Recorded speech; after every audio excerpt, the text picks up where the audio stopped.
Hər dəfə həyətdən, bağdan, bostandan, hindən paylaşmalı deyiləm ki, bu dəfə də ev təmizliyini paylaşım.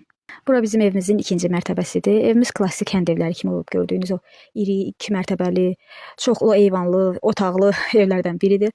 O vaxt dəbmiş kimi bir çox kənddə evlər, yəni təzə evlər tikiləndə bu formada tikilirdi. Hələ bir də oturub danışanda deyirlər ki, vəziyyət belə çətindir, belə ağırdır. Deyirəm ay Allah, yəni vəziyyət yaxşı olsaydı yəqin bu 3-4 mərtəbə tikərdilər. Yenə də Allah üzümüzə baxıb vəziyyəti biraz çətin olub ki, mərtəbələrin sayı az olur. Zarafat bir yana, heç sevmədiyim üslubda mı deyim, dizaynda mı deyim, bu formada tikilən evlərdən həqiqətən xoşum gəlmir. Mənə görə ev insanın birinci rahatlığına, istirahətinə xitab etməlidir. Yəni o ev sənin üçün ev olmalıdır. Bir istirahət, bir rahatlıq, bir necə deyim, qoruma hiss etdirməlidir. O sənin üçün problem, narahatçılıq, əziyyət mənbəyi olmamalıdır. Bəlkə də görüntü olaraq gözə çox gözəl görsənsə də, əslində bu evlərdə yaşamaq biraz çətinlik tələb edir, həqiqətən zəhmət, əziyyət tələb edir. Çünki davamlı təmirə və davamlı təmizliyə ehtiyac duyulur. Nə təmiri qurtarmır, nə təmizliyi. Bundan əlavə olaraq yayda soyudulması, qışdasa isidilməsi demək olar ki, böyük bir problem olur.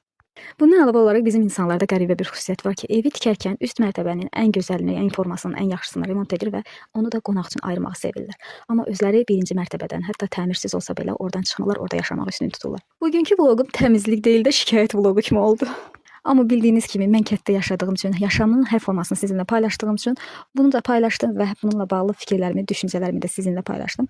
Mənə də maraqlıdır ki, izləyicilərim belə evlərdə yaşamaq istərmiydilər, yoxsa daha müasir formada tikilmiş, əlverişli evlərdə mi yaşamaq üstün tutardılar?